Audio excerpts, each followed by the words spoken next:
ధర్మపథము, ధర్మ మార్గం. మనం ఇందులో రోజుకొక విషయాన్ని విచారణ చేసుకుంటూ ఉన్నాం. ఈరోజు విషయం దానం. దానము అంటాం కదా, ఆ దాన సంబంధమైన విషయాన్ని ఈరోజు. దానేన భూతాని వశీభవంతి దానేన వైరిణ్యపి యాంతి నాశం పరోపి బంధుత్వముపైతి దానైః దానం హి సర్వం వ్యసనాని హంతి.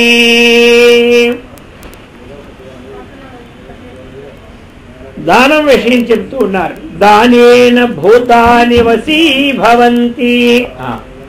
సమస్త జీవులు తనకు వశము కావాలంటే ఏం చేయాలి? అది దానం చేత సమస్త జీవులు కూడా మనకి వశం ఉంటారు. అర్థమైంది కదా? మనం చెప్పిన మాట ఏం చేస్తారు? వింటారు. రోజు ఇతర జీవులకి కాస్త అన్నం దానం చేసామనుకోండి, ఇక్కడ వచ్చిన గింజలు అవి ఇవి ఉంటాయి కదా పక్షులు కాకులకి, అవేమవుతాయి?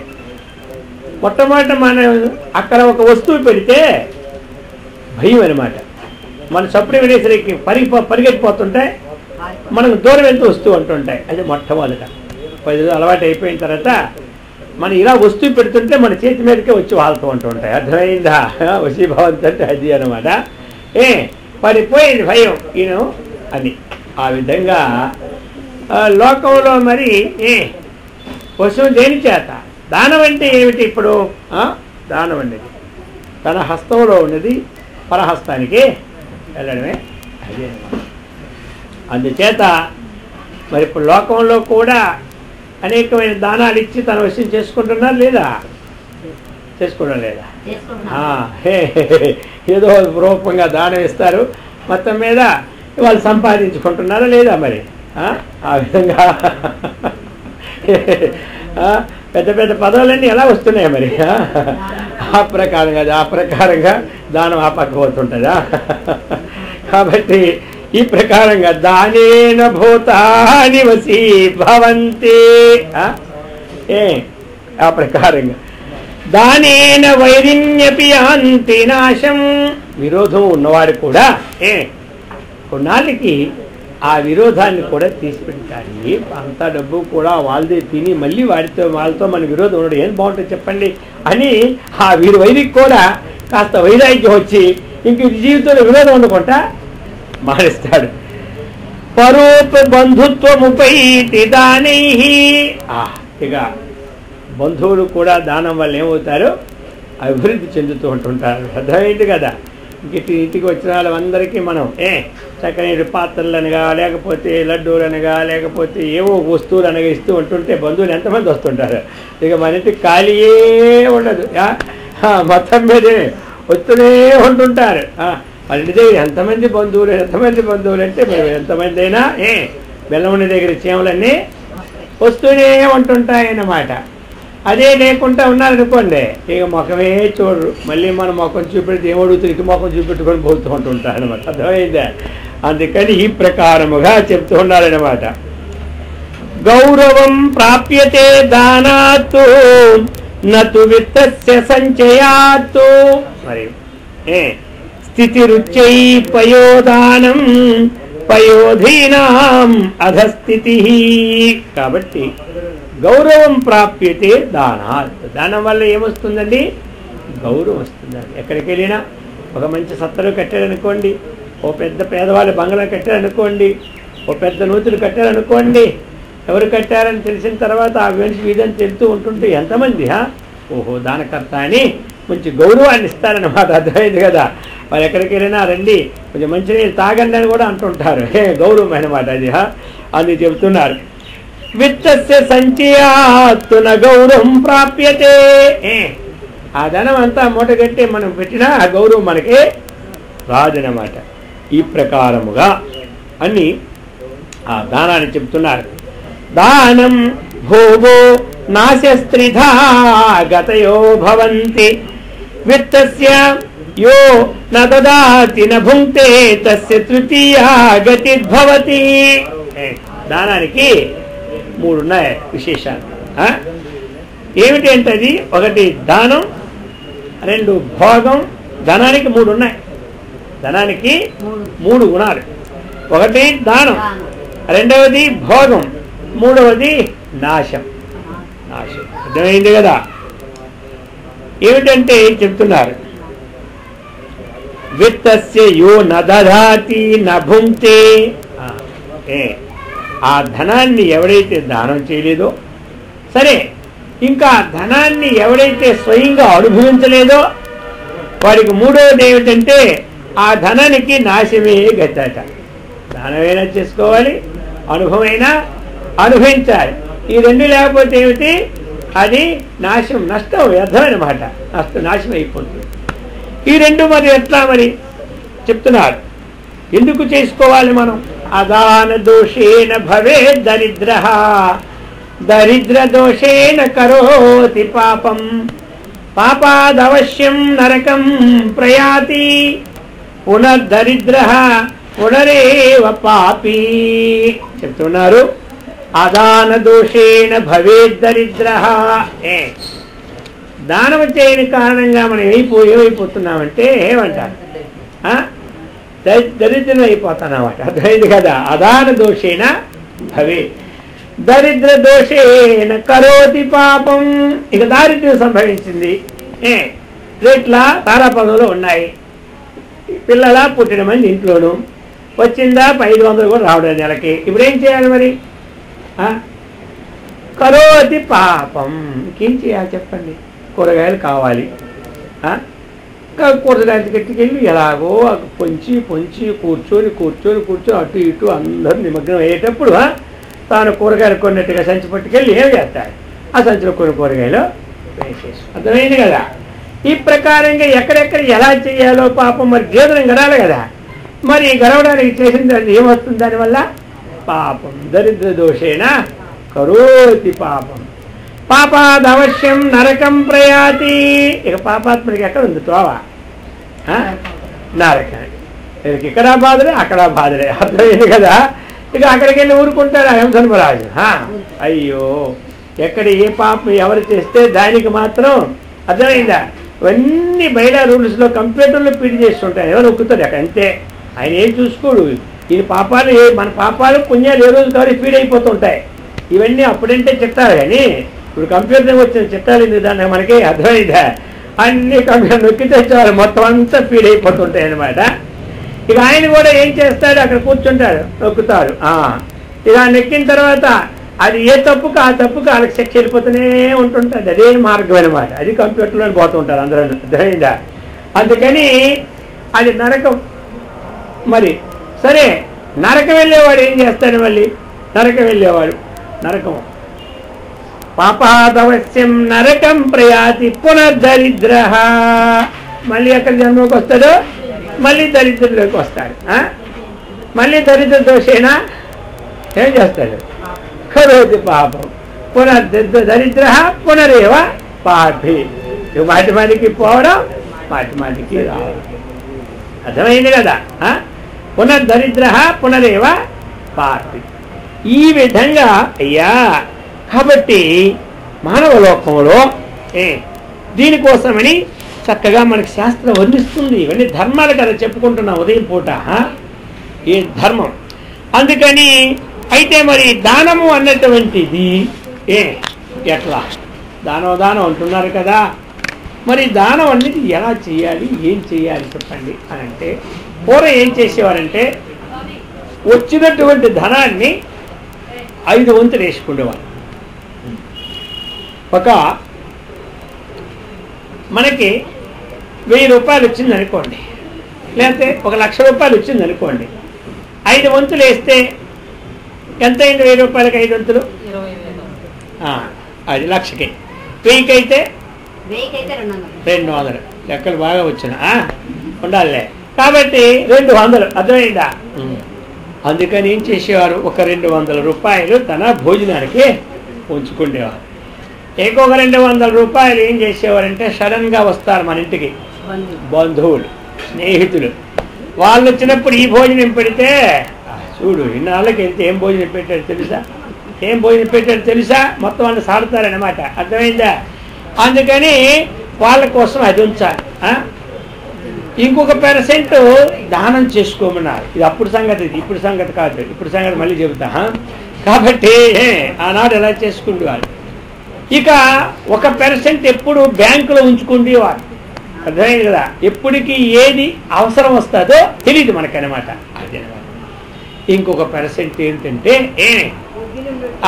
ఎన్ని % అయినాయి? ఇంకొక % ఏం చేస్తారు తెలుసా? ఎక్కడైనా సరే చెప్తున్నాడు శుక్రుడు. ఈ నీతి ఎవరికి చెప్పాడంటే బలిచక్రవర్తి చెప్పినాడు. ఇక రాజులే కదా, రాజుల సొమ్ము రాళ్ళపాలు. అందుకని అక్కడక్కడన్నా భవనాలు, విశ్రాంతి స్థలాలు నిర్మించడానికని ఉంచుకున్నారు. ఈ ప్రకారంగా మరి ఈ సమయంలో 20% చేయడానికి ఎవరికి అర్హత లేదు. అర్థమైందా? ఈ సమయంలో మనం ఎంత చెయ్యాలి దానం అంటే 2 తరహాలు ఉన్నాయి దానానికి. మనం 100 రూపాయలు కష్టపెడితే ఒక 10 పైసలు దానానికి ఉపయోగించాలి. సరే అంతకీ ఇబ్బంది అయితే కనీసం 5 పైసలైనా వినియోగించుకోవాలి. 100కి 10 పైసలు చేయడం మంచిది. లేకపోతే ఇంకేం చేయాలి? 5 పైసలకి తక్కువ ఉండకూడదు. లాస్ట్ అది అన్నమాట. కాబట్టి మనం 1000 రూపాయలు సంపాదించుకుంటే వెంటనే ఏం చేయాలి? 50 రూపాయలు దాంట్లో వేసిస్తుండాలి. అప్పటికప్పుడు జాబులో డబ్బులున్నా మధ్యాహ్నం కూరగాయలకి చాలకపోతే ఇవ్వలేము. కూరగాయలకు ఇవ్వాలో తెలియదు, వీరికి ఇవ్వాలో తెలియదు. అర్థమైందా? అందుకోసం మనం ఏం చేయాలి? దానికని వేయాలి. మరి అది ఎప్పుడు కూడా వేస్తే మనకి ఎలా ఉంటుంది? ఈ నెలలో అందులో వేసిన 600 అయింది, ఒక్కలూ రాలేదు. ఇది కొన్నాళ్ళు దీచంత వస్తుంటారు.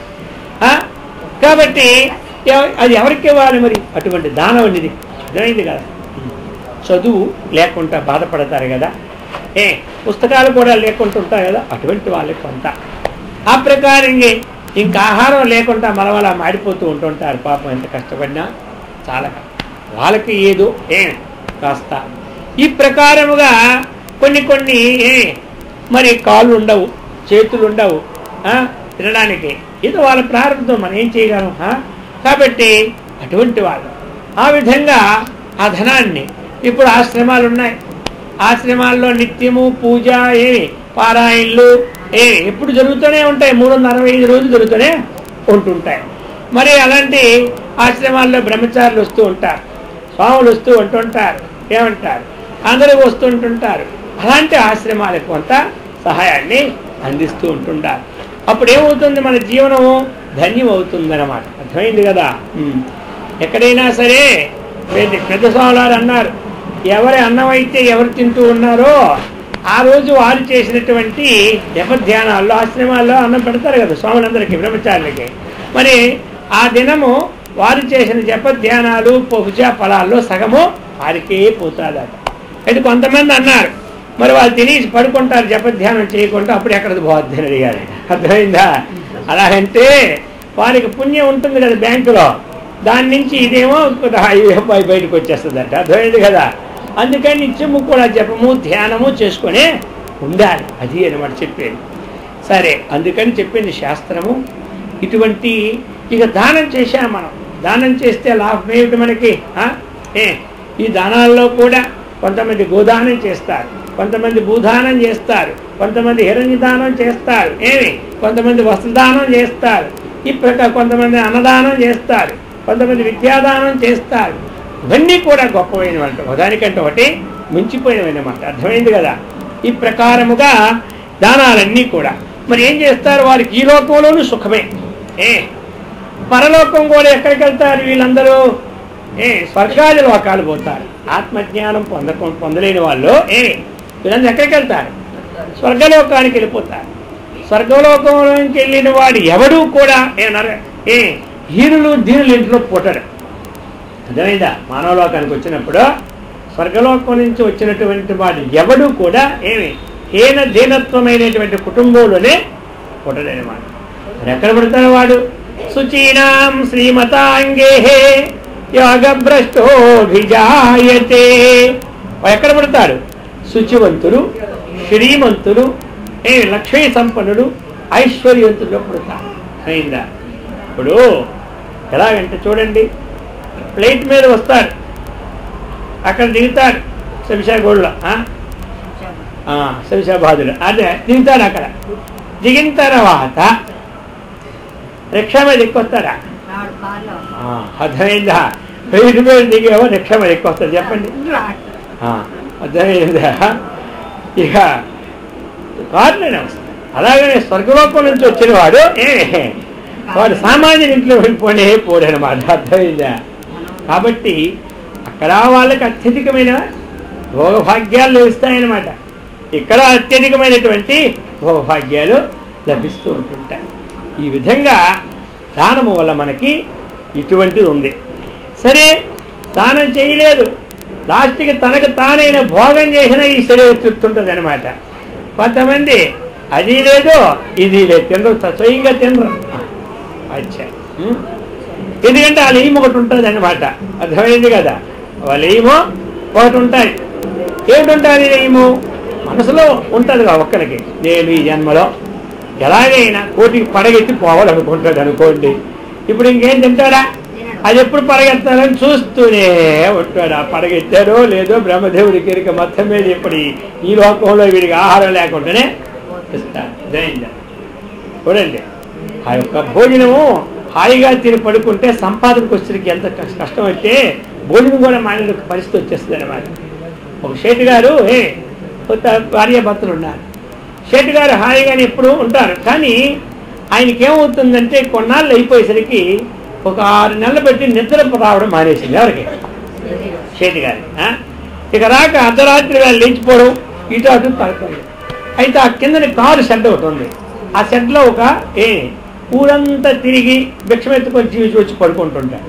వాడు గుర్రు నిద్రపోతుంటాడు. ఎవరు? ఈయనకి నిద్ర రాదు. నిద్ర రావడం లేదు. ఈయనకి ఆయన నిద్రపోతున్నాడు. నాకు అర్థం కాదు. భార్య లేపినాడు. ఆవిడకేం లేదు, 8 గంటలు పడితే తెల్లవారు 6కి లేచేది అంతే. 4కి మంచి తెలివే ఉండదు. ఈయనే మొత్తం అంతా రాత్రి నైట్ వాచర్లో కాస్తూనే ఉంటుంటాడు. సరే, మొత్తం మీద ఏమైంది? లేపాడు. ఈ రా అన్నాడు. ఏమైంది? వాడు ఎలాగ దోమల్లో కూర్చున్న గుర్రు నిద్రపోతున్నాడు. మన ఏసీ రూముల్లో కుషన్ పరుపుల్లో ఉన్న నిద్ర రాలేదు. ఏంటి కారణం అన్నారు. ఏమి కారణమో ఇప్పుడు కాదు, కానీ మీరు పడుకోండి, చెప్తాను దాని సంగతి. 4 రోజులు పోయి చెబుతాను. సరే, ఇంక భార్య మాట 4 రోజులు పోయినా అలాగే అప్పుడే చెప్తావు కదా, నాకు ఎలాగా నిద్ర లేదు కదా అని. సరే, అయిపోయిన తర్వాత ఆ రాత్రి ఎప్పుడైతే వెళ్ళే లోపలికి వెంటనే అలా లేచి ఒక 80 రూపాయలు లెక్క పెట్టిందారు. పిల్లలు లెక్కబెట్టి మూట కట్టి వాడి తల కింద పెట్టేసింది. ఎక్కడ? భిక్షగాడు తల కింద. ఇక వాడు ఏం చేసినాడు? లేవగానే సర్దుకుంటాడు కదా, మూట దొరికింది ఆ రోజు. అప్పుడే మొదలెట్టాడు. 8 రూపాయలా అని. ఇక బట్టలు అక్కడ పెట్టి 1, 2, 80 రూపాయలు ఉన్నాయి. అదే కొంప ములిగింది. ఇంకా 20 ఉంటే 100 అయిపోదు కదా అని ప్రారంభించిన సంకల్పం వచ్చేసింది అనమాట. ఇక దెబ్బకి ఏమైపోయిందంటే ఇక మొదలెట్టాడు. తెల్లవారు లేచి వెంటనే స్నానం చేసి వెళ్ళిపోవడం. ఇంకా ఆ రోజంతా, ఆ రోజుల్లో ఎంత దొరుకుతుంది? 10 పైసలు 20 రూపాయలు దొరుకుతూ ఉంటుండేది అంతే కదా. చూసినాడు.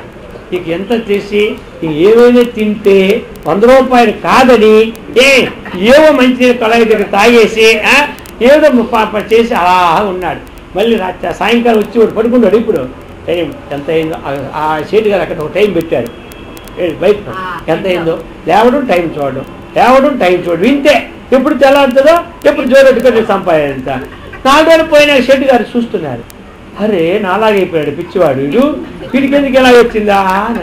మళ్ళీ ఆవిడ లేపి వీడికి ఎందుకు ఎలాగైపోయాడు అన్నాడు. అదే మీకు పట్టిన గతే వాడికి పట్టింది. అర్థమైందా? మీరేమో ఉన్నది చాలా, ఇప్పుడు 80 లక్షలు మనకు కొన్నే ఉన్నాయి కదా, ఎప్పుడు కోట అవుద్దా అని రాత్రి పనులు నిద్రమానే ఉన్నాడు. వాడికి రాత్రి 80 రూపాయలు పెట్టాను, ఎప్పుడు 100 వద్దా అని వాడి బతుకు అలా ఉంది. అర్థమైందా? ఈ దానము లేదు, ఆ భోగము లేదు, ఇంకెందుకు జీవితం? అందుకని చెప్తున్నాడు. అర్థమైందా? ఈ 2 లేని వాడి గతి ఏమిటంటే నాశ. నష్టం ఎవడు ఒకటి రాత్రి పగలో ఏదో, లేకపోతే ఎక్కడికి పోవడమో, లేకపోతే ఏదో చేయడమో అది అయిపోద్ది. వీడి పోయిన తర్వాత ఉంటే మాత్రం ఏ లాభం ఉంది? అర్థమైందా? అది ఉడికొపోద్ది. అందుకని చెప్తున్నారు, యో నదరాతి భుంక్తే తస్య తృతీయో గతిర్ భవేత్. ఆ విధంగా దాన విషయం చెప్తున్నారన్నమాట. అన్నేన సదృశం దానం న భూతం న భవిష్యతి తస్మాదన్నం విశేషేణ ధాతుమిచ్చంతి మానవాః. వ్యాస భగవానుల వారు చెప్తున్నారు ధర్మరాజులకి, రాజా అన్నదానం కంటే సదృశమైన దానం ఈ లోకంలో ఇంకొకటి లేదయ్యా అంటున్నాడు. అర్థమైందా? ఎందుకు మరి అన్నదానం అంటే ఆ అన్నం దేనికి పనికి వస్తుంది అంటే ప్రాణం అన్నది నిలబడాలంటే అన్నం అన్నది ఉండాలి. అత్ర ఆహారార్థం కర్మ కుర్యాత్ అనింద్యం అని చెప్పింది. మనము ఆహారం కోసం కర్మ చేయాలి, అది అనింద్యమైనటువంటి నిషేధమైన పని కాకుండా మంచి పని చేసుకోమన్నాడు. కుర్యాదన్నం ప్రాణ సంరక్షణార్థం, అది అనమాట. అర్థమైంది కదా? అన్నం దేనికోసం ఏంటంటే ప్రాణాన్ని రక్షించుకోవడానికి. అన్నం దేనికోసం? ప్రాణాన్ని రక్షించుకోవడానికి అనమాట. అందుచేత మరి ప్రాణ సంధార్య, ప్రాణం ఎందుకు రక్షించుకోవాలి అంటే చెప్పినారు తత్వ జిజ్ఞాసనార్థం. ప్రాణం దేనికోసం? తత్వ జిజ్ఞాసం. ప్రాణం దేనికోసం? ఆత్మజ్ఞానాన్ని తెలుసుకోవడానికి కోసం. తత్వ జిజ్ఞాస.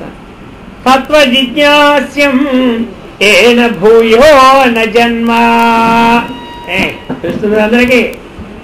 తత్వం దేనికోసం అంటే శాస్త్రం చెబుతోంది ఏన భూయో న జన్మ. ఏది తెలుసుకుంటే మరలా జన్మ రాదో ఆ జన్మకి లేకుండా ఉండడానికి ఈ తత్వం అన్నమాట. ఆ తత్వం అన్నటువంటిది చక్కగా మనకి పట్టాలి అంటే శరీరం ఉండాలా లేదా? ప్రాణం ఉండాలి. మరి ప్రాణం ఉండాలంటే ఏముండాలి? అన్నం ఉండాలి. అర్థమైందా? అందుకోసరం చెప్పింది అన్నేన సదృశం దానం. అన్నదానముకి మనం చేస్తున్నటువంటి దానికి అంతకంటే సమానం ఇంకోటి నా భూతం నా భవిష్యత్తు అన్నారు. ఇది కదా స్వర్గలోకంలో కదుడు కూర్చున్నాడు, ఆకలితో చస్తూ ఉన్నాడు. అన్నీ ఉన్నాయి, వజ్రములు వైడూర్యాలు గోమేదికాలు అబ్బా పుష్యరాగాలు ఏమిటి ఇంటి నిండా కాయలు. అలా పోతున్నాడు కృష్ణుడు. ఇదంతా ఒకసారి కన్నా బాగున్నావా అన్నాడు. వడ్డీ రెండు మహానుభావ అన్నాడు. ఏం బాగులే. అర్థమైంది కదా? జీవితంలో అన్నీ బాగున్నా కానీ ఆకలి బాధ చస్తున్నాను అన్నాడు. దేవుంటయ్యా నువ్వు దానకర్ణుడు అయ్యి నీకెందుకు ఆకలి బాధ అన్నాడు. అంటే నువ్వైతే ఎప్పుడైనా అన్నదానం చేసుకోలేదా అన్నాడు.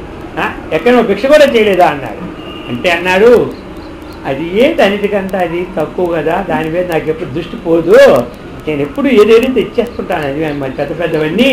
అయ్యో అదే దయా అన్నేన సదృశం దానం నా భూతం నా భవిష్యతి.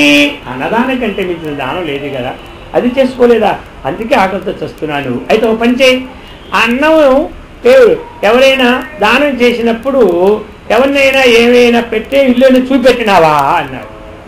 గుర్తొచ్చిందని. అవును, ఆ రోజు మధ్యాహ్నం ఒక ఆయన ఇచ్చినాడు, అయ్యా అన్నదానం అంటే ఇక్కడ లేదు, అది అక్కడ ఉంది వెళ్ళమన్నా. ఏ ఏళ్ళు చూపెట్టామన్నాడు. ఈ ఏళ్ళు చూపెట్టాను అన్నాడు. అయితే ఆ ఏళ్ళు నోట్లు పెట్టుకున్నాను. ఆ ఏళ్ళు అవరేళ్ళు నోట్లు పెట్టుకోమని పెట్టేసరికి ఊహ ఏటి నిండా వస్తున్నాయి అనేక రసాలు. ఒక పక్కేం వడ్ల రసం, ఇంకో పక్కేం పులిహార రసం, ఇంకో పక్కేం అర్థమైందా పూర్ణాల రసం, ఇంకో కడుపు నిండిపోతుంది ఎవరికే. అర్థమైంది కదా? అందుకని ఈ ప్రకారముగా తస్మాదన్నం విశేషేణ ధాతుమిచ్చంతి మానవాః. అన్నం వై ప్రథమం ద్రవ్యం. ఎందుకంటే అన్నము అంటే కేవలం ఈ అన్నమే కాదు, అంతా అన్నము. ఇప్పుడు అన్నం వండి తింటాము. అన్నం అంటే పప్పు ఉండాలి, కూర ఉండాలి, అందులో రసం ఉండాలి, మజ్జిగ ఉండాలి, మజ్జిగ ఇంకా దిగకపోతే పచ్చడి ఉండాలి. అర్థమైందా? కాబట్టి ఇదంతా అన్నం కింద లెక్క. అర్థమైందా? ఇప్పుడు అన్నం తిన్నావా అంటే నేను అన్నం తిన్నాను కూరలు తినలేదు అంటారు ఎవరైనా. మొత్తం అంతా ఏమిటి? అన్నం. ఎందుకు దాని పేరు వచ్చింది? ఆత్మన ఆకాశ సంభూత ఆకాశాద్వాయు వాయోరగ్ని అగ్నేరాప అద్భుత్ పృథివీ పృథివ్యాం ఓషధీభ్యో అన్నం. అదేనమాట. ఆత్మ నుండి ఏం పుట్టిందంటే ఆకాశం పుట్టింది, ఆకాశం నుండి వాయువు పుట్టింది, వాయువు నుండి అగ్ని పుట్టింది, అగ్ని నుండి జలం పుట్టింది, జలం నుండి పృథ్వీ పుట్టింది, పృథ్వీ నుండి వాషధులు పుట్టాయి. వాషధులు అంటే ఏమిటి? దాని యొక్క మినప చెట్లు, ఏమి పెసర చెట్లు, ధాన్యం చెట్లు, ఇవన్నీ కూడా ఏమి వాషధులు అన్నమాట. పండ్ల చెట్లు అన్ని వాషధులు, వీటి పేరు వాషధులు అన్నమాట. ఏవైతే మనం నిత్యావసరం ఉపయోగించుకుంటున్నామో వీటి పేరు ఏం పేరు? వాషధులు. వనస్పతులు అంటే ఏమిటి? అవి అనారోగ్యం వచ్చినప్పుడు వేసుకున్న మందులు వేసుకుంటాం కదా, మూలికలు, వాటిని వనస్పతులు అంటారు. వాషధులు అంటే ఏమిటి? మనం తినే గింజలన్నిటినీ వాషధులు అంటారు. ఓషధీభ్యో అన్నం. ఆ వాషధ నుంచి ఏమొచ్చింది? అన్నం. అందుకే అన్నం వై ప్రథమం ద్రవ్యం. మొట్టమొదటి ద్రవ్యం ఏమిటయ్యా? పురుషుడికి పురుషోత్పత్తి కారణం అన్నాజాయతే పురుష. ఆ అన్నం వల్లనే మనం పుడుతూ ఉన్నాం. అవి శుక్ల స్థూలితములుగా మారి దానివల్ల మనకి ఈ యొక్క జీవులు పుడుతున్నారు. అందుచేత అన్నం వై ప్రథమం ద్రవ్యం. అదే మొట్టమొదటి ద్రవ్యం ఏమిటి? అన్నం. శ్రీశ్చ పరామత. తర్వాత ధనం అనేది రెండోదని చెప్పుకొచ్చినాడు. అన్నాత్ ప్రాణ ప్రభవతి. అన్నం వల్ల ఏది వృద్ధి చెందుతుందంటే మనకి శరీరం వృద్ధి చెందుతున్నది, ప్రాణం అనేది బాగా ఉంటున్నది. తేజో వీర్యం బలం తథా. ఇంకా అన్నం వల్ల ఏమిటి వస్తుంది? తేజస్సు వస్తుంది. మంచి అన్నం లేకపోతే కొంతమంది ఏమవుతారు? ఇది యోగం ఉన్న వాళ్ళ సంగతి వదిలేదు, ఎక్కడో వాళ్ళు అన్నం లేకపోయినా బాగానే ఉంటారు. అర్థమైందా? ఇక మనకు అది లెక్క వేసుకోకూడదు. లేకపోతే అలా మనిషి అనుకోండి ఏమవుతుంది? నీరస వచ్చి ఆ యొక్క తేజస్సు హీనమైపోదు. వీర్యం సామర్థ్యం ఉంటుంది, బలం ఉంటుంది, ఇవన్నీ కూడా ఉంటాయండి. దీనివల్ల అన్నం వల్ల. అర్థమైంది కదా? అది చెప్తూ ఉన్నారన్నమాట. ఈ ప్రకారముగా చత్వారో ధనదాయాదాః ధర్మ అగ్ని నృప తస్కరాః జ్యేష్ఠావమానేన త్రయః కుప్యంతి బాంధవాః. ఈ ధనానికి దాయాదులు నలుగురు ఉంటారు. అర్థమైందా? ధనానికి దాయాదులు నలుగురాట. ధనదాయాద చత్వార. చత్వార అంటే 4. వారెవరు? ధర్మం 1, 2 అగ్ని, 3 నృపుడు, రాజా, 4 తస్కర దొంగ. అర్థమైంది కదా? ఈ యొక్క మన ధనానికి దాయాదులు ఎంతమంది? 4. 1 ధర్మం, 2 అగ్ని, 3 రాజు, 4 తస్కరుడు. ఎప్పుడైతే జ్యేష్ఠావమానేనా మొట్టమొదటి వాడికి అవమానం జరిగిందంటే, అర్థమైందా? మొట్టమొదటి వాడికి అవమానం జరిగితే ఈ ముగ్గురు ఎవరో దీన్ని మింగేస్తారు. దేన్ని? ధనాన్ని. అదే మొట్టమొదటి దానికి అవమానం, ధర్మానికి అవమానం జరిగితే ఇక దాయాదుల్లో మొట్టమొదటి వాడు ఆయన కదా, ధర్మం. ఆ ధర్మానికి అవమానం జరగడం అంటే ఏమిటి? ఆ ధర్మాన్ని సరిగా మనము రక్షించకపోతే, అయిందా? పేద ఏం చెప్పినదో, ఏ ఆశ్రమంలో ఏవైతే విధులున్నాయో ఆ విధులను చక్కగా నిర్వర్తించకపోయినట్లయితే మన ధనాన్ని వాటి కోసం వినియోగించినట్లయితే, ఇప్పుడు ధర్మకార్యాలు జరుగుతూ ఉంటాయి. ఏమంటారు? మరి ధర్మకార్యాలు జరుగుతున్నాయంటే ఎవరెవరు జరుగుతాయండి? ఎవరైనా 4 ఆశ్రమాలు పోషణ ఎవరు? ఏ దాతలు? అక్కడ ఆ దాతలు ఎవరు లేరు. అన్ని ఆశ్రమాలకి గృహస్థులే పోషకులు. అర్థమైందా? బ్రహ్మచారులకు కానీ, గృహస్థులకు కానీ, సన్యాసులకు కానీ పోషణ ఎవరు? అక్కడి నుంచే కదా అన్నీ వస్తాయి. ఎక్కడి నుంచి వస్తాయి? వాళ్ళు ఏం పండిస్తారా? లేకపోతే పొలాలు వేసుకొని లేకపోతే వ్యాపారాలు చేస్తారా? అర్థమైందా?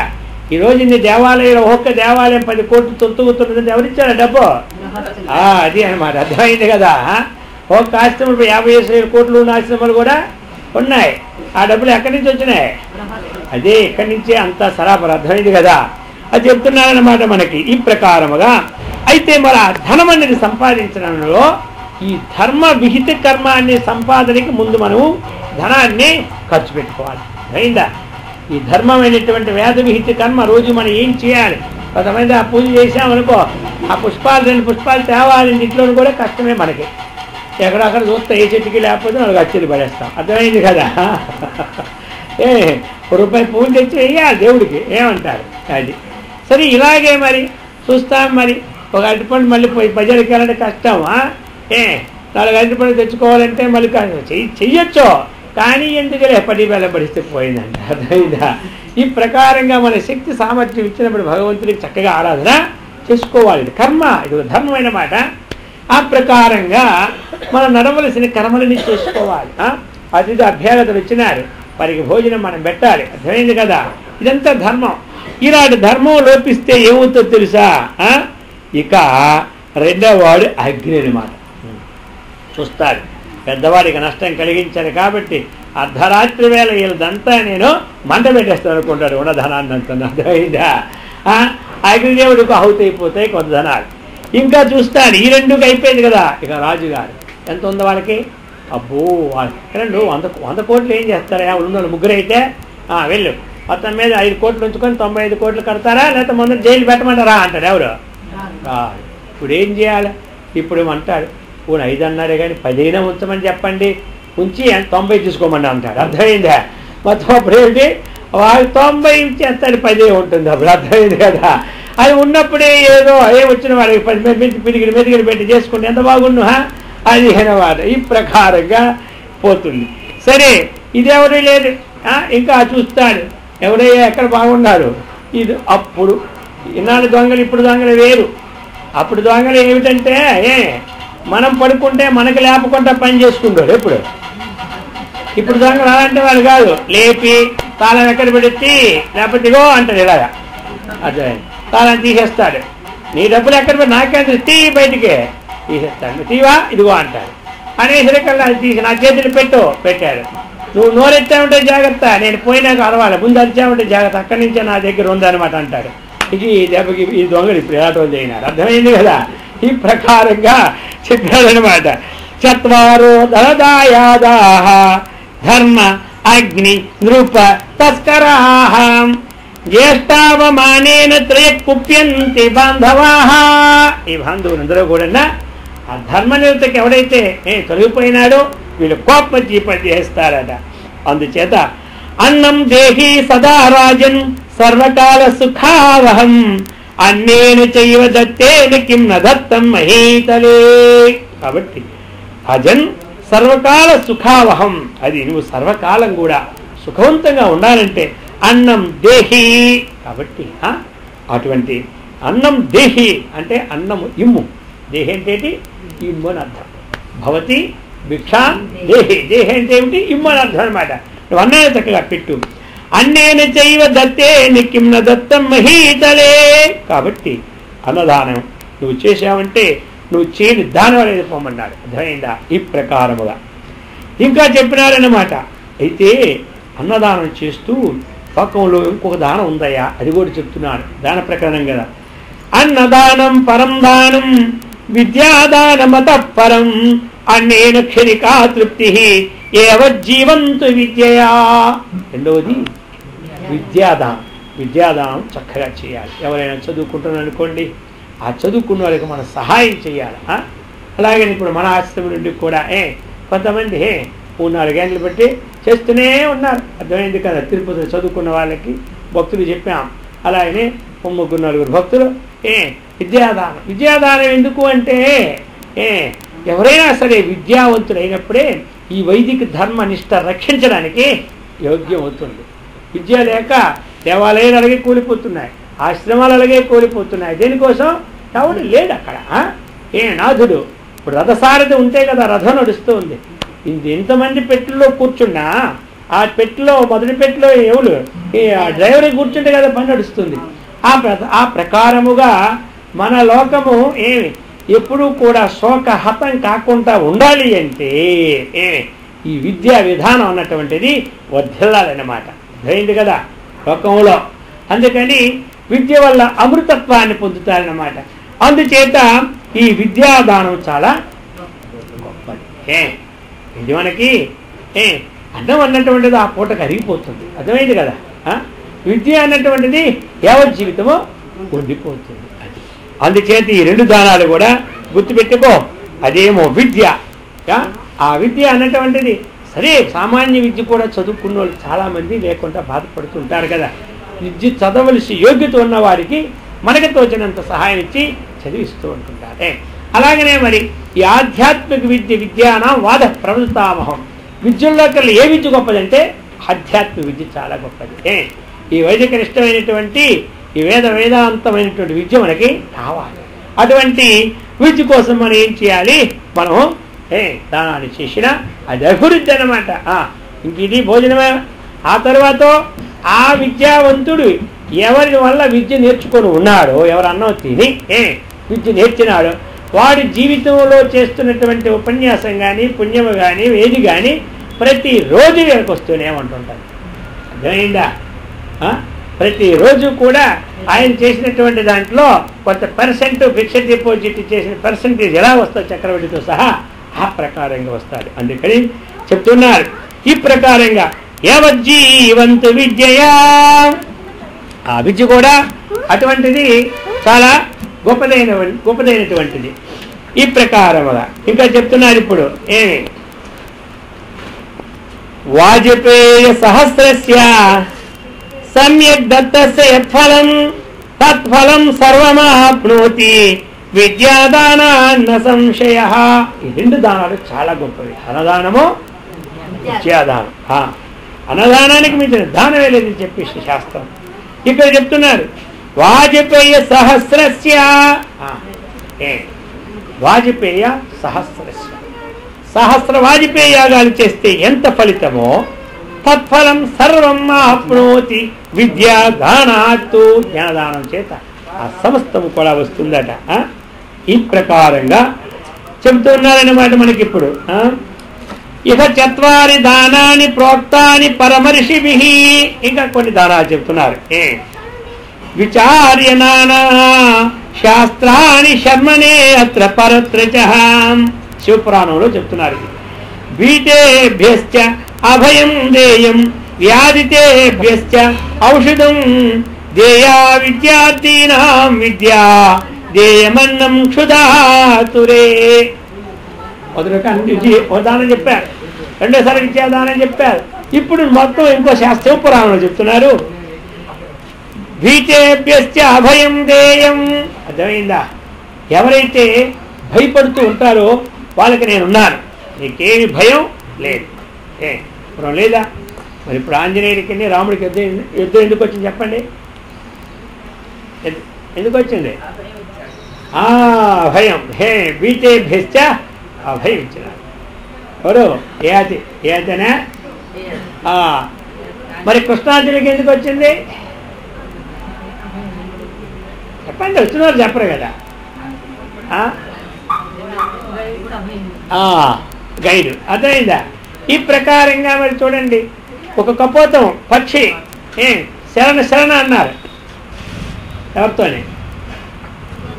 శివ చక్రవర్తి. ఇవన్నీ మీ పుస్తకాల నుండి పాఠాలు కదా చెప్తున్నాడు, కొత్త పాఠాలు ఏమా. కాబట్టి దేవ తరుముకొని వస్తుంటే ఈ యొక్క శివ చక్రవర్తి పాదాల మీద పడిపోయింది. ఎవరు? పావురం. మరి అప్పుడేంటి? అభయం ఇచ్చాను. సరే, ఆ ఎన్నైనా ఒప్పుకోలేదు. పావురాన్ని ఇవ్వాలి, పావురం అయిపోయిన మాంసమే నాకు పెట్టాలి, మీ మాంసం పెట్టాలన్నారు. ఈయన మాంసం ఎంత కోసి వేసినా సాలమే లేదు, ఎవరు లేదు. అర్థమైందా? లాస్ట్కి అయినా తర్వాత ఆ యొక్క భగవత్ పరీక్ష చేత చక్కగా ఇచ్చాయి. ఇవన్నీ ఏమిటంటే అభయ ప్రధానం. ఎందుకంటే భయం దానాలు ఇదొకటి. ఇంకా ఏమిటి చెబుతూ ఉన్నారు? వ్యాధితేభ్యశ్చ ఔషధం.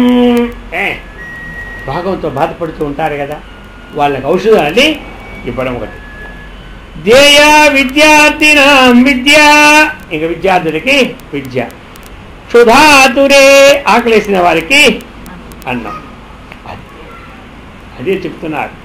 కాబట్టి నాత్ర పాత్ర పరీక్షస్య అన్న కాల నియమస్తథా నచ దేశ పరోక్షత్రాం దేయమన్నం సదైవ తతో.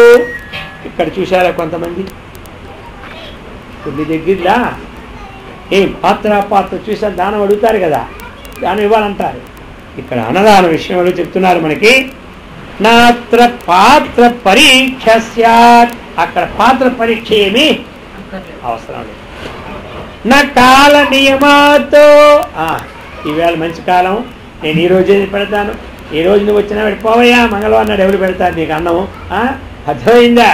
అందులోనికి ఈవేళ అష్టమి నాడు వచ్చినావు నువ్వు, అష్టమి అసలే మాకు అనర్థం, ఈరోజు నీకు పెడితే మాకు అనర్థాలు వస్తాయో పొమ్మంటారు. కాబట్టి అష్టమి లేదు, ఇక్కడ నవమి లేదు, మంగళవారం లేదు. ఎప్పుడు అయితే వచ్చినారో అప్పుడు మనం ఏం చేయాలి? పెట్టాలి. తిథి వారము నక్షత్ర సంబంధం లేనివాడే నా తిథి ఆ తిథి. అందుకని నాత్ర పాత్ర పరీక్షస్య న కాల నియమస్తథా నచ దేశ పరీక్షో అత్ర దేయమన్నం సదైవ తతు. కొంతమంది ఆ దేశంలో పెడితే మంచిదేమో అన్నం, ఈ దేశంలో పెడితే మంచిదన్నేమో, మన వీధిలో అన్నం పెడితే ఏం బాగుంటుందిలే అని కొంతమంది అంటారు. నాయన అన్నం అనేది నీ వీధిలోనే పెట్టు, అంతే, నీకు ఎక్కడ పెట్టినా నీకు మంచిదే. కాబట్టి అక్కడ ఇక్కడ పెడతాను, మళ్ళీ అక్కడ వాళ్ళు తీసుకెళ్తే ఈయన ప్రాణం ఉంటుంది, ఆయన ప్రాణం ఎవరు తెలుసు? అర్థమైందా? నువ్వు నాతో రా, నీకు అక్కడ పెడతా నా గుడి దగ్గర అంటాడు. ఆ గుడి దగ్గరికి వెళ్ళేసి ఆయన ప్రాణం ఉంటుంది లేదు, మన ప్రాణం ఉంటుంది. అర్థమైందా? ఇప్పుడు దానం ఇచ్చే సమయంలో పోయినాడు, ఎవరు పోయినాడు? కరుడు చక్కగా ఉన్నాడు స్వర్గలోకంలో. ఒక్కసారి కృష్ణుడేమో వెళ్ళినాడు, ఎవరిని? కర్ణుడు ఇంటికి. నేనేదో పని మీద పోతూ ఆయన ఎప్పుడు తలుపులు తీసి పెడతాడు, ఎవరు? కర్ణుడు అనమాట. తలుపులు తీస్తే అందరూ దూరుతూనే ఉంటారు. అది ఆ ప్రక్రియ అల్లవాడు కూడా దూరినాడు, ఎవరు? కృష్ణుడు. ఆయన ఏమో బ్రహ్మాండమైనటువంటి వజ్ర వైడూర్య మరకత గోమేధికాలతో మంచిగా ఎక్కడ అది ఇప్పుడు దేవలోకంలో వజ్రానికి మనకి తేడా లేదా? ఇక్కడ మన వజ్రమే ₹1,00,00,000, అక్కడ ఏ 100 కోట్లు. అలాంటి వజ్రాలతో బ్రహ్మాండమైన గిన్నె తయారు చేసి ఇచ్చినారు ఇంద్రుడు ఆయనకి. ఎవరికి? కర్ణుడు. ఆ గిన్నెలో వేసుకొని చక్కగా నూనె రాసుకుంటుంటాడు. ఎవరు? కర్ణుడు. చూసారా మరి? ఈయన వెళ్ళాడు, అబ్బా నా భూతో నా భవిష్యత్తు ఇన్ని లోకాలు తిరిగాను కానీ ఇలాంటి గిన్నె కనబడలేదు అంటాడు. ఎవరు? ఈయన ఎలాగో మొదటే దొంగ, ఎవరు లేనప్పుడు వెన దొంగ చేసేవాడు, ఇంకెందుకు ఈ దృష్టి పడిన తర్వాత లాభం లేదని చెప్పి ఈ దృష్టి అన్నాడంటే అర్థం ఏంటి? వస్తారు, చాలా బాగుంది కదా, చాలా బాగుంది కదా, మన ఇంటికి వచ్చిన అన్నారు అనుకోండి, ఎవరైనా ఏమనుకుంటారు? ఇక ఈ దృష్టి పడిపోయింది, అది విప్పనికి కదా దృష్టి దోషం పడేస్తుంటారు ఆ పక్కన కొంతమంది. ఎందుకంటే అన్నిసార్లు అన్నాడండి, అర్థమైంది. ఇంకెందుకు ఈ గొడవ అని చెప్పి వెంటనే ఆయన ఏం చేశాడు తెలుసా? ఇంకా లాభం లేదని చెప్పి, కృష్ణ ఇదిగో తీసుకో, కుడి చేతితో రాసుకుంటాడు కదా, కరవచ్చి బంక లేకుంటుంది కదా, ఇలా తీశాడు, ఇలా ఇచ్చేసాడు. ఎవరికి? ఆయన అంటాడు, ఏమయ్యా శాస్త్రం కూడా చదువుకోలేదా? స్వర్గలోకం ఉన్నా కదా, పెద్దవాళ్ళకి దేవుడికి పెట్టి ఎడవ చేతి ఇవ్వచ్చు అన్నాడు. కృష్ణ అగవయ్యా, ఈ ఎడవ చేతితో కుడి చేతికి మార్చుకునే సమయంలో నా బుద్ధి మీకు ఇవ్వకపోవచ్చు అనిపించవచ్చు కదా అన్నాడు. ఓయ్ బాబు, నువ్వు ఎక్కడవయ్యా బాబు, నన్ను మింగినట్టున్నావు, ఇంకెందుకని తీసుకున్నాడు. ఎవరు? అర్థమైంది కదా. అందుకని మనము అర్థమైందా, అది అన్నమాట. అందుకని ఆ యొక్క విశేషాల్లో ఇక్కడైనా అక్కడని కాదు, ధనం అనేది ఇప్పుడు ఏ సమయంలో కూడా అది చెప్పినారన్నమాట మనకి. ఈ ప్రకారముగా ఇంకా చెప్తున్నారు, ఉపానహో వా ఛత్రం వా కౌపీనం వా కమండలం యో దదాతి తపస్విభ్యో నరో ముక్త సపాతకై. అందుకే కొంతమంది పాదుకులు ఇస్తారు, అర్థమైందా? వీళ్ళందరికీ ముక్తి వస్తుందట, పాతకాలు పోయి. అర్థమైందా? ఛత్రం గొడుగు, కౌపీనం వస్త్రం, కమండలం ఎవరైతే ఇస్తున్నారో వాళ్ళందరూ కూడా గొప్పదని. నసిద్ధ్యతి కలౌ యోగౌ నసిద్ధ్యతి కలౌ తపః న్యాయార్జిత ధనోత్సర్గ సద్య సిద్ధ్యతి కలౌ నరః. అయ్యా, ఈ కలియుగంలో యోగం నీకు సిద్ధిస్తుందో లేదో తర్వాత సంగతి, తపస్సు సిద్ధిస్తుందో లేదో తర్వాత సంగతి. కలియుగంలో క్షిప్రం హిమానుషే లోకే సిద్ధిర్భవతి కర్మజ అని భగవంతుడు చెప్పేటట్టుగా నువ్వు న్యాయార్జితమైన ధనాన్ని ఉత్సర్గ సద్య వెంటనే నీవు చక్కగా దానం చేసుకున్నావంటే నరహ శీఘ్రంగా సిద్ధిని పొందుతూ అంటాడు. మన సిద్ధులు కావాలని చెప్తున్నాడు. కాబట్టి ఈ ప్రకారముగా మనకి అర్థమైంది కదా. దానం అన్నటువంటి దాని యొక్క ప్రాశస్త్యాన్ని చక్కగా లోకంలో చెప్తున్నారు. ఎందుకంటే రోజుకు ఒక సబ్జెక్ట్ అన్నటువంటిది ఆ విషయాలు చక్కగా తెలుసుకోవాలి మనం, ధర్మాలన్నీ కూడా.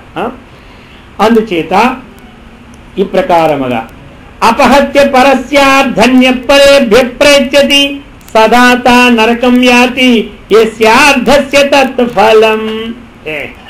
చెప్తున్నారు ఇప్పుడు, అపహత్య పరస్య అర్థ అన్య పరేభ్య ప్రయచ్చతి. ఇతరుల యొక్క ధనాన్ని వాళ్ళు ఇవ్వకుంటన్నా దొంగతనంగా హరించినట్లయితే సా అపహత్య పరస్య అర్థ అన్యప్రదేభ్య ప్రయచ్చతి. ఇక రెండు విధాలు ఉందన్నమాట. ఇంకేం చేస్తాయంటే కొంతమంది ఎక్కడో తెలియకుండా తెచ్చి ఇంకోటి దానం ఇస్తుంటుంటారు. అర్థమైంది కదా. వీడేం తెచ్చినాడు వాడు మొత్తం తెలియకుండా ఇస్తూ ఉంటుంటాడు.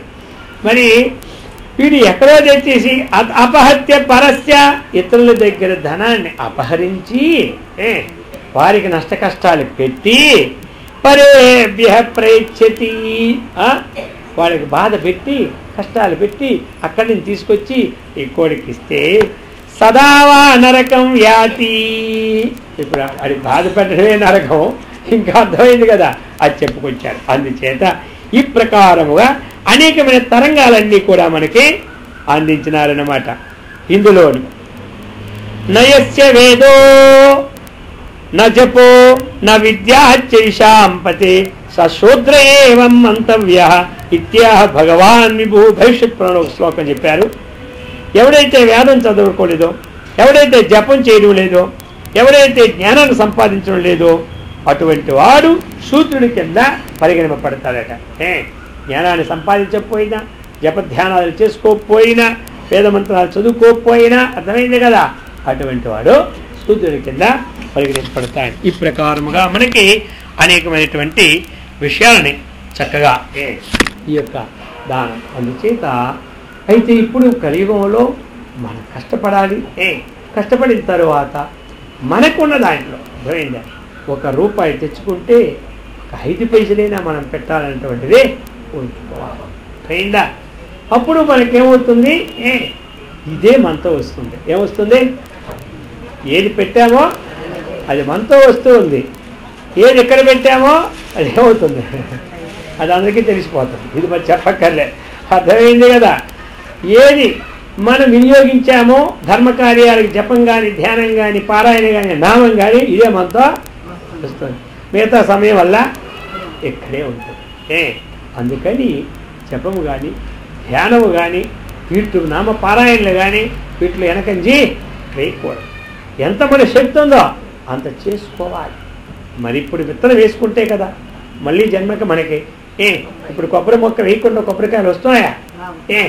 మరి వేసేదేమో మనము ములంకాయలు వేసి కొబ్బరికాయలు రమ్మంటే వస్తాయా చెప్పండి?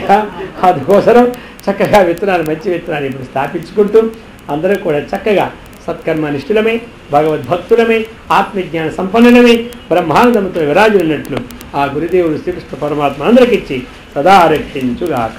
ఓం సహనావతు సహనౌ భునక్తు సహ వీర్యం కరవావహై తేజస్వినావధీతమస్తు మా విద్విషావహై. ఓం శాంతి శాంతి శాంతి. హరి ఓం తత్సత్తు. అందరూ ఓంకారం చెప్పండి.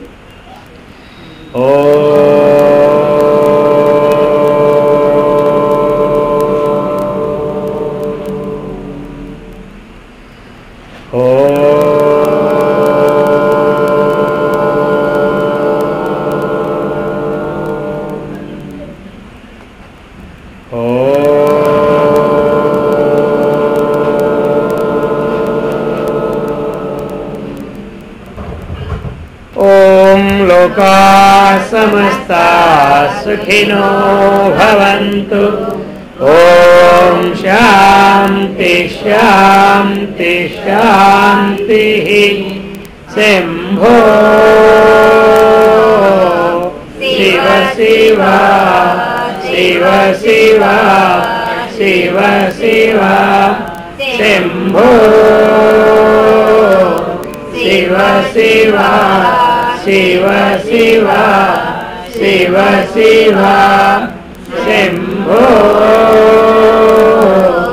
శివ శివ శివ శివ శివ శివ నారాయణ నారాయణ నారాయణ హరి ఓం. దైవమతము ప్రతిష్ఠితమవనుగాక కరుణామతము వృద్ధినందునుగాక శాంతిమతము స్థాపితమగునుగాక సత్యమతము స్థిర ప్రతిష్టనందునుగాక ధర్మమతము ఉద్ధరింపబడునుగాక కృషిమతము వర్ధిల్లునుగాక స్వాతంత్ర్యమతము జయించునుగాక జ్ఞానమతము వ్యాపకమగునుగాక. ఓం తత్సత్. శ్రీ శ్రీ శ్రీ జగద్గురు శంకరాచార్య స్వాముల వారికి, శ్రీ రామకృష్ణ పరమహంసకు, శ్రీ రమణ మహర్షికి, మహర్షి శ్రీ మలయాళ సద్గురు స్వాముల వారికి, శ్రీకృష్ణ భగవానునకు, శ్రీ గీతామాతకు, శ్రీ లలితాంబికా దేవికి, శ్రీ కాశీ విశ్వనాథులకు, శ్రీ అన్నపూర్ణేశ్వరికి, శ్రీ విశాలాక్షికి, సమస్త సాధు సంగమునకు, సమస్త భక్త బృందమునకు జై కరుణానిధే గోవిందా, జై సర్వలోక శరణ్య గోవిందా, జై జ్ఞానస్వరూప గోవిందా.